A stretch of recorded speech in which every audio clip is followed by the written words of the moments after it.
નમસ્કાર દર્શક મિત્રો, ગુજરાત ન્યૂઝમાં આપનું સ્વાગત છે અને પ્લેગ્રાઉન્ડ ધ સ્પોર્ટ શોમાં હું માલવી પટેલ આપનું સ્વાગત કરું છું. આઈસીસી T20 વર્લ્ડ કપ 2026ની 36મી મેચ ભારત અને નેધરલેન્ડ્સ વચ્ચે અમદાવાદના નરેન્દ્ર મોદી સ્ટેડિયમમાં રમાઈ, જેમાં સૂર્યકુમાર યાદવે ટોસ જીતીને પહેલા બેટિંગ કરવાનો નિર્ણય લીધો હતો. ભારતે 20 ઓવરમાં 6 વિકેટના નુકસાન પર 193 રન બનાવ્યા. 194 રનનો પીછો કરવા ઉતરેલી નેધરલેન્ડની ટીમ 20 ઓવરમાં 7 વિકેટના નુકસાન પર 176 રન જ બનાવી શકી હતી. ભારતનો 17 રને વિજય થયો હતો. T20 વર્લ્ડ કપ 2026માં આ ભારતની સતત ચોથી જીત છે. ગઈકાલે નરેન્દ્ર મોદી સ્ટેડિયમમાં રમાયેલી આ મેચ પર ભારતીય ટીમે ગ્રુપ સ્ટેજમાં પોતાનો દબદબો જાળવી રાખ્યો છે.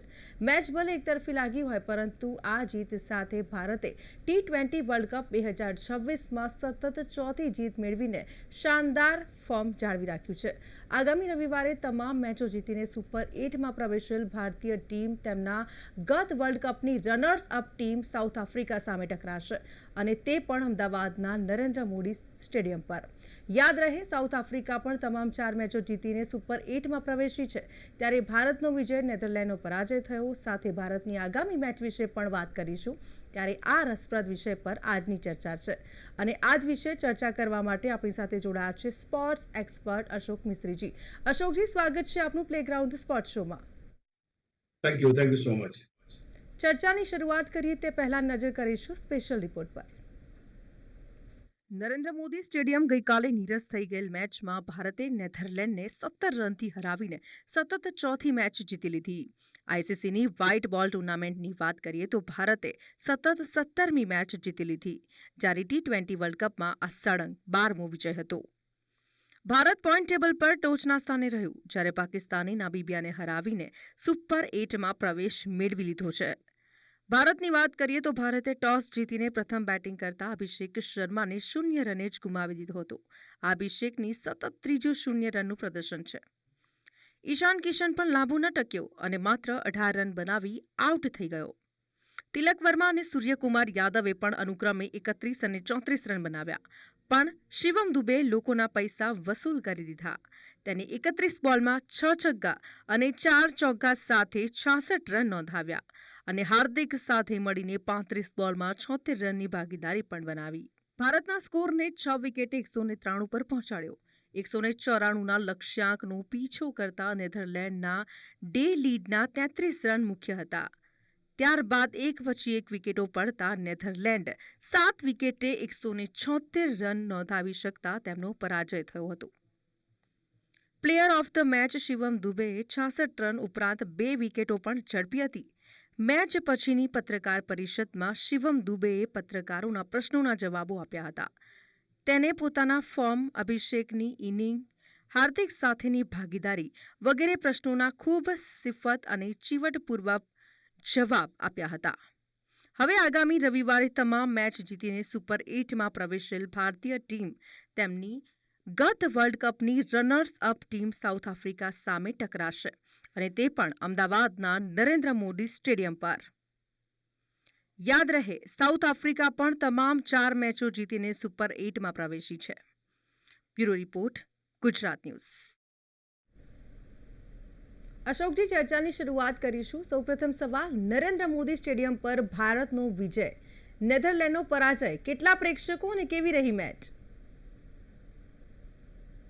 લગભગ 68,000ની આસપાસના પ્રેક્ષકો નરેન્દ્ર મોદી સ્ટેડિયમ પર જોવા મળ્યા હતા, અને એમ કહી શકાય કે ક્યાંક ને ક્યાંક એટલું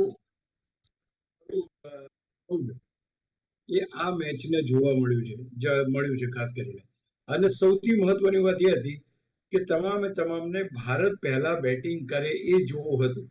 એટલે અહીંયા ગઈકાલની ડિસ્કશનમાં પણ આપણે વાત કરી હતી કે ભારત ટોસ જીતીને પહેલા બેટિંગ આવે તો મજા આવશે. તો હું માનું છું કે એ પરિસ્થિતિનું નિર્માણ ત્યાં થયું. ભારતની પહેલા બેટિંગ આવી, અને ભારતની બેટિંગ જોવા માટે લોકોને જે એક રોમાંચ હતો, એ રોમાંચ ત્યાં આગળ એમનો પૂરો થયો. એટલે પહેલી વસ્તુ આ કહી શકાય કે એક સારામાં સારી મેચ જોવા મળી. બીજું કે જે લોકો જોવા માટે આવ્યા હતા એ જાણે છે કે હવે સુપર 8ની મેચ પણ આવી રહી છે, એટલે એ પણ રોમાંચ હતો કે હવે અમદાવાદમાં ક્રિકેટનું વાતાવરણ બનતું જાય છે, અને ખાસ કરીને ફાઇનલ પણ અહીંયા રમાય એવી શક્યતાઓ પણ ક્યાંય નકારી ના શકાય. એટલે એ પણ દિશામાં લોકો વધારે ને વધારે વિચારતા જોવા મળ્યા હતા. ગઈકાલે પ્રેક્ષકોની વાત કરીએ આપણે તો જબરજસ્ત પ્રેક્ષકો હતા, જેમ મેં કહ્યું એ પ્રમાણે.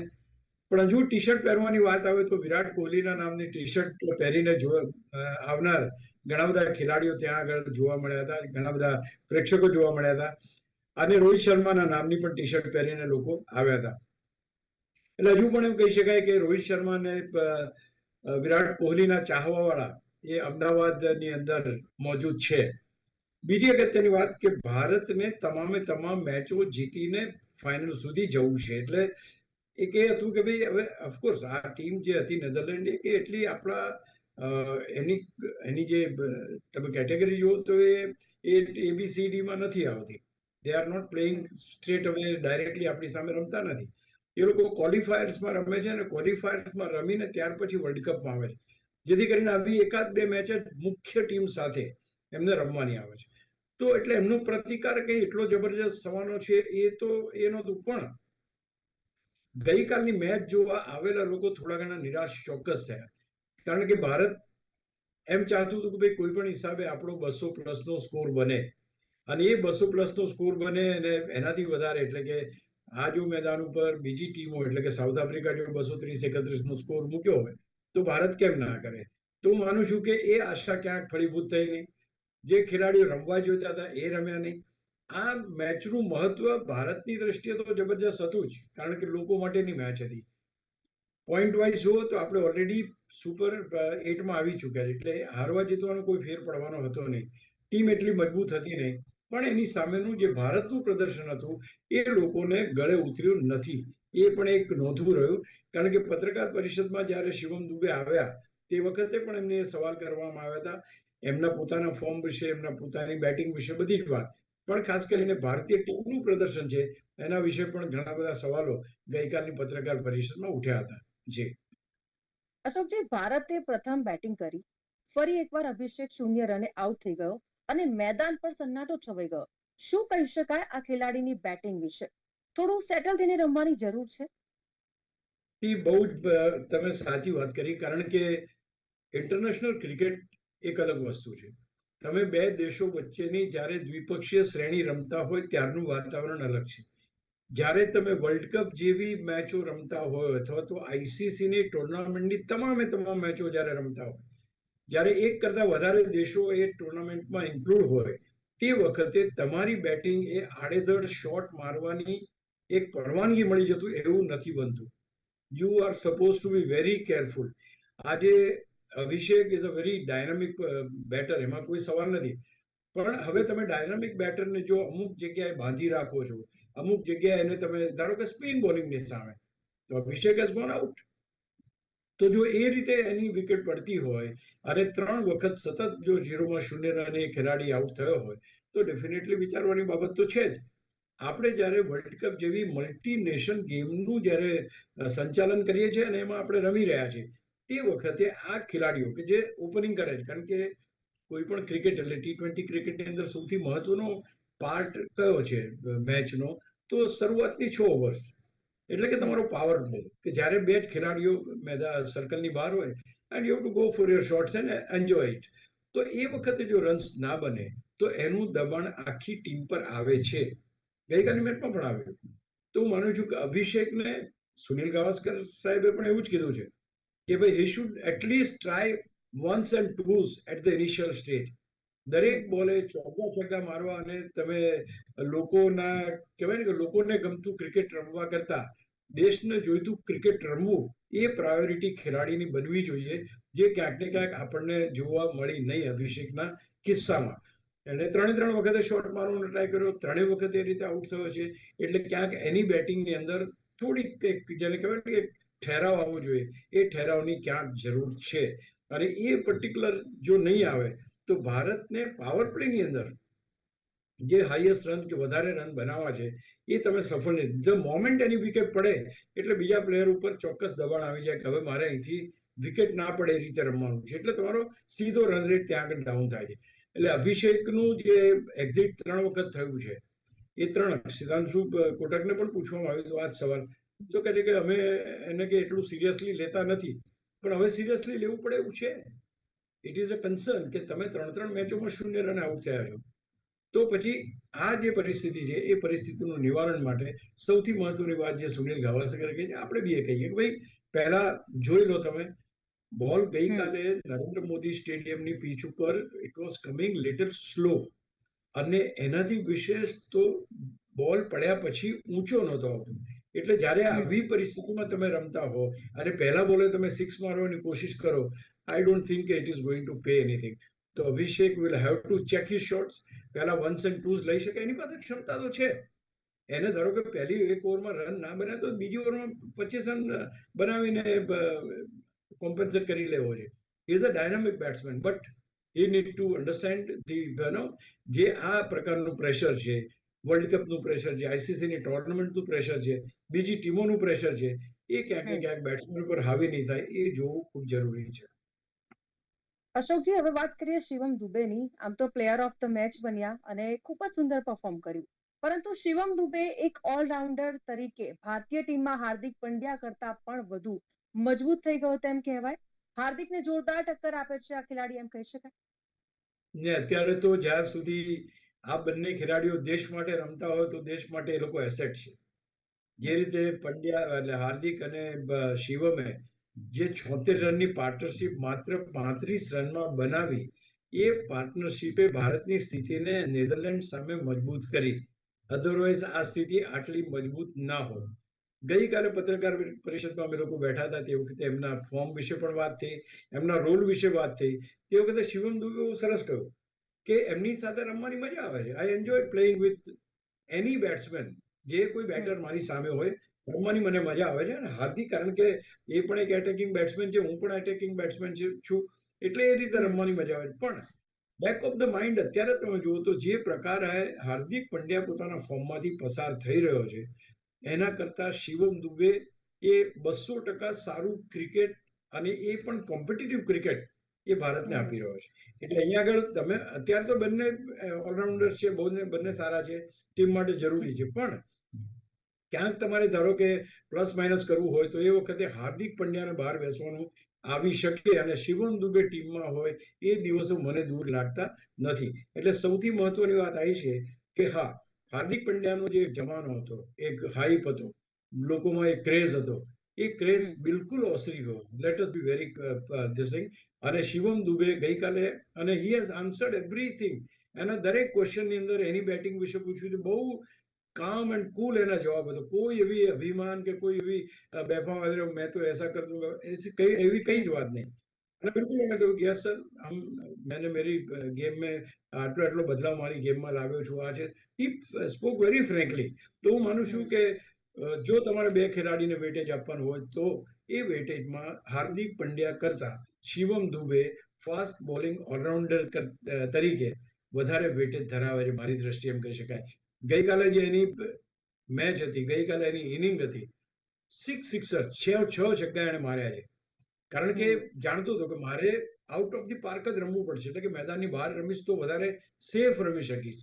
અને એટલા એના બાવડામાં તાકાત છે કે છગ્ગા પણ મારી શકે છે, ચોગ્ગા પણ મારી શકે છે, અને આટલી સરસ પાર્ટનરશિપ પણ બનાવી શકે છે. એટલે જે આપણે વચ્ચેના ક્રમમાં ફિનિશર તરીકે જ્યારે તમને યાદ હોય તો પહેલા એવું થતું ભાઈ ધોની ફિનિશર, ત્યાર પછી હાર્દિક પંડ્યા એક જબરજસ્ત ફિનિશર આવે એવું એક હવા ચાલી હતી.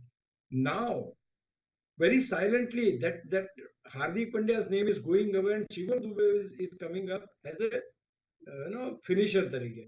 તો હવે શિવમ દુબેનું નામ આવે છે. એટલે આઈ એગ્રી વિથ યુ કે ભાઈ એની જે કમ્પેરિઝન જ્યારે તમે કરો હાર્દિક પંડ્યા સાથે અત્યારના તબક્કે, તો ટીમમાં બે જરૂરી છે. પણ જો કાલે તમારે ફાસ્ટ બોલિંગ ઓલરાઉન્ડર એક જ ટીમમાં જોઈતો હશે તો એ વખતે શિવમ દુબે પહેલા લેવાશે અને હાર્દિક પંડ્યા પ્રાયોરિટીમાં બીજા ક્રમે આવશે, એવું મારું માનવું છે. બિલકુલ. અશોકજી, નેધરલેન્ડની બોલિંગ કેવી રહી? કારણ કે ભારતની વિકેટો નિયમિત અંતરે તેમણે લીધી અને દબાણ વધાર્યું એમ કહેવાય. દુબે હાર્દિકની 35 બોલમાં જ 76 રનની ભાગીદારી ટીમ માટે કેટલી અગત્યની? પહેલી વસ્તુ, તમે નેધરલેન્ડની બોલિંગની વાત કરી. નેધરલેન્ડ ઇઝ અ કન્ટ્રી કે જેને આપણી સાથે એટલી બધી મેચો રમી નથી. જે કોઈ ગણતરીની મેચો રમી છે. We have von all the matches. World number 1 team સામે રમવાનો એમનો અનુભવ નથી. ક્વોલિફાયરમાંથી આવેલી ટીમ છે, એટલે ક્વોલિફાઈંગ ટીમ્સ જે છે એમાં એનું પ્રદર્શન સારું હોઈ શકે એમ માની શકાય. પણ ગઈકાલની બોલિંગ મારી દ્રષ્ટિએ it was the most difficult bowling which India has faced according to me.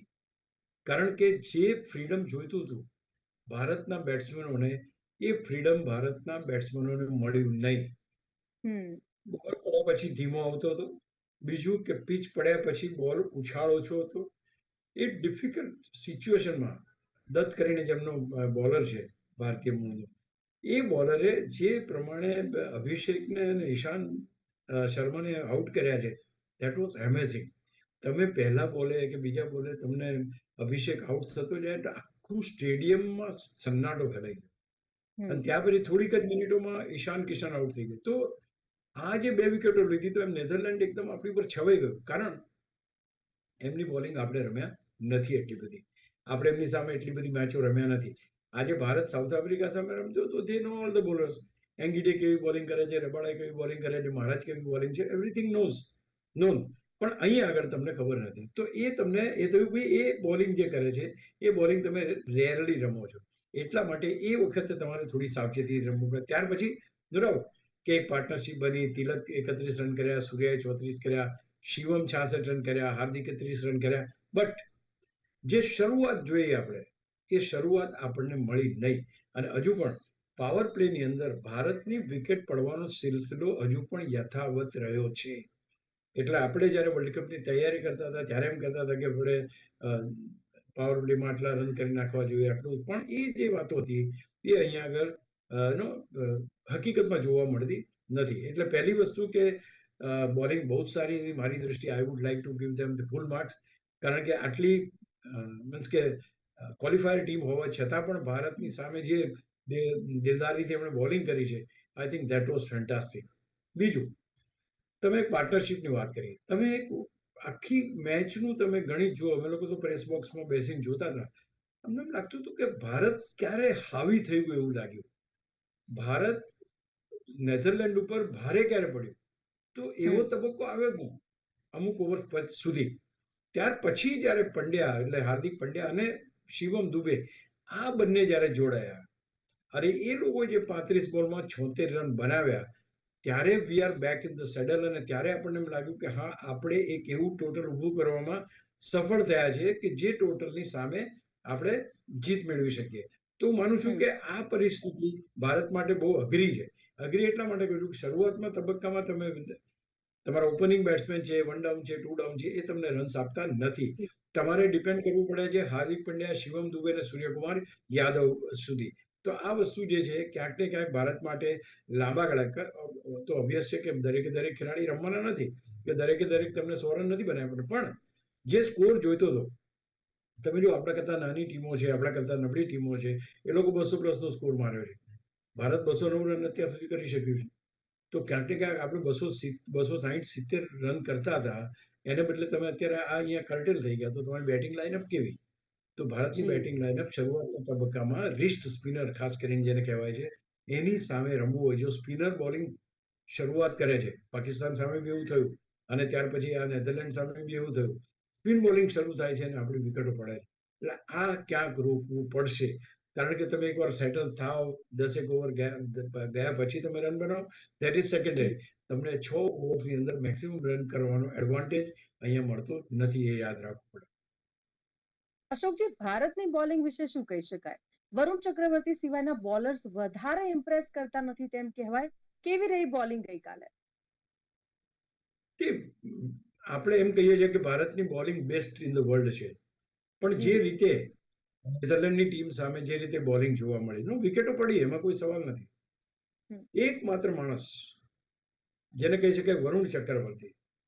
He was so accurate, so on to the stumps. અને એમ લાગે કે આ ખેલાડી જે છે માત્ર વિકેટ લેવા માટે બોલિંગ કરે છે. તો અહીંયા આગળ ઇવન જસપ્રીત બુમરાહ ટુ સમ એક્સટેન્ટ, કે ત્યાર પછી હાર્દિક પંડ્યાની આપણે વાત કરીએ, કે ત્યાર પછી દુબે જે બોલિંગ નાખી એની વાત કરીએ, તો ક્યાંક ને ક્યાંક નેધરલેન્ડના બેટર્સ જે છે દે વર પ્લેઇંગ ઇટ ઇઝીલી. કોઈ જગ્યાએ એવું ના લાગ્યું કે અહીંયા હાવી થઈ ગયા છે કે હા, એક્સેપ્ટ વરુણ ચક્રવર્તી. એણે જે 2 વિકેટો ધડાધડી લઈ લીધી, એમાં આખા પાસા પલટાઈ ગયા. એટલે એ બરાબર. પણ હજુ સુધી જે એક ખોફ હોવો જોઈએ, એ ખોફ ભારતીય બોલિંગનો જોવા મળતો નથી. કારણ એનું બહુ સરસ છે. ફોરેનની પિચીસ ઉપર અલગ પરિસ્થિતિ હોય છે. ભારતની પીચો ઉપર અલગ પરિસ્થિતિ હોય છે. અહીંયા પીચો થોડી સ્લો હોય છે અને સ્લોની સાથે સાથે તમને થોડો ટર્ન પણ આપે છે. એ પરિસ્થિતિમાં એ ટર્ન જો આપે છે તો બાકીના ખેલાડીઓ રમી શકે છે. ભારતના બેટર્સ રમી નથી શકતા. એટલે એવું આ પહેલી વાર બન્યું છે કે સામેના આપણે ભારત એટલે સ્પિન બોલિંગ ઉપર આધારિત દેશ છે. હવે એના દેશની અંદર આપણને સ્પિન આ લોકો નથી બરાબર રમતા. એની સામે વિકેટો જલ્દી પડે છે. તો દેટ ઇઝ ગેટિંગ એસ્ટાબ્લિશ્ડ. એટલે એ ક્યાંક ને ક્યાંક વસ્તુ અગત્યની છે કે ભાઈ તમારે પંડ્યા દુબેની પાર્ટનરશિપ ઉપર કેમ રાહ જોવી પડે છે? કેમ તમે અભિષેક અને ઈશાન કિશનની ભાગીદારી ના બને? તો એ લોકોએ ભાગીદારી બનાવવાની જરૂર છે અને એ ભાગીદારીથી ભારતનો સ્કોર 200 સવા 200 ની ઉપર એ થઈ શકે છે. એ ક્યાંક દુનિયાને બતાવવું પડશે આપણે. ભલે ઓસ્ટ્રેલિયા આની અંદર વર્લ્ડ કપમાં હવે છે નહીં, પણ બાકીના દેશો જે રમી રહ્યા છે દેશો બી દમદાર દેશો છે. એમને અને બીજું આ લોકો દ્વિપક્ષીય શ્રેણી નથી રમતા. They are playing world cup. એટલે આ એક બહુ અગત્યનું છે કે તમે દ્વિપક્ષીય શ્રેણી નહીં પણ વર્લ્ડ કપ રમો છો. એ બધા યાદ રાખવાનું છે, ચાહે બોલર્સ હોય કે ચાહે બેટર્સ હોય. I think that is going to be the prime thing to do. જી અશોકજી, પોઈન્ટ ટેબલ પરની સ્થિતિ અને સુપર 8 નું શેડ્યુલ કેવું છે? પહેલી વસ્તુ તો ભારત સુપર 8 ની પહેલી મેચ રમી રહ્યું છે સાઉથ આફ્રિકા સાથે 22મી. એક મહત્વની વાત એ છે. અને તમે બાકીની જે ટીમો છે એ પણ લગભગ નક્કી થઈ ચૂકી છે કે ભાઈ કઈ રીતે થશે. તો આપણે પહેલા ગ્રુપથી શરૂ કરીએ તો ઇન્ડિયા અને પાકિસ્તાન. ઇન્ડિયા અને યુએસએ હતું. પાકિસ્તાને મેચ જીતીને સુપર 8માં પ્રવેશ મેળવી લીધો છે. એટલે એક જેને કહેવાય કે એક પ્રતિસ્પર્ધી ટીમ, મજબૂત પ્રતિસ્પર્ધી ટીમ સુપર 8માં પ્રવેશી ચૂકી છે. એટલે ગ્રુપ એમાં તમારી પાસે ઇન્ડિયા અને પાકિસ્તાન છે. ગ્રુપ બીમાં તમારી પાસે શ્રીલંકા અને ઝિમ્બાબ્વે છે. બાકીની ટીમો મેચો રમવાની બાકી છે, પણ એ મેચ જીતે તો પણ આ પરિસ્થિતિમાં કોઈ ફેરફાર થવાનું નથી. ત્રીજું જે ગ્રુપ છે સી ગ્રુપ, એ છે વેસ્ટ ઇન્ડિઝ અને ઇંગ્લેન્ડ. વેસ્ટ ઇન્ડિઝની ટીમ પણ તમામે તમામ મેચો જીતીને એ અહીં સુધી સુપર 8માં પહોંચ્યું છે. પછી તમારી પાસે ડી ગ્રુપમાં જેમાં સાઉથ આફ્રિકા અને ન્યુઝીલેન્ડ. સાઉથ આફ્રિકા પણ તમામે તમામ મેચો જીતીને અહીં સુધી પહોંચ્યું છે. અને ત્યાર પછી જે જોઈએ આપણે તો આ 22મી જે મેચ રમવાના છે ત્યારથી શરૂઆત થશે સુપર 8ની મેચો રમવાની. એ કેવી પરિસ્થિતિમાં રમાય છે અને એનું પરિણામ શું હશે એ જોવાનું બહુ રસપ્રદ રહેશે. કારણ કે બે ગ્રુપ બન્યા છે, 4 ટીમો છે. એક ટીમને બાકીના દેશો સામે રમવાનું છે. એમાંથી જેના મેક્સિમમ પોઈન્ટ્સ હશે એ બંને ટીમો સેમીફાઇનલમાં પ્રવેશશે. એટલે આ જંગ બહુ જ જબરો છે અને જેમાં ભારતને જીતવું ખૂબ જરૂરી છે. બિલકુલ. અશોકજી, અહીંયા ચર્ચાની સમાપ્તિ કરીએ છીએ. થેન્ક યુ વેરી મચ આ પ્લેગ્રાઉન્ડ સ્પોર્ટ શોમાં જોડાયા બદલ. Thank you very much. તો પ્લેગ્રાઉન્ડ સ્પોર્ટ શોમાં આ હતી આજની ચર્ચા અને આવી જ રીતે દરેક સ્પોર્ટ્સ ઇવેન્ટના પ્રિવ્યૂ, રિવ્યૂ, ડિસ્કશન અને એનાલિસિસ માટે જોતા રહો પ્લેગ્રાઉન્ડ સ્પોર્ટ શો. નમસ્કાર.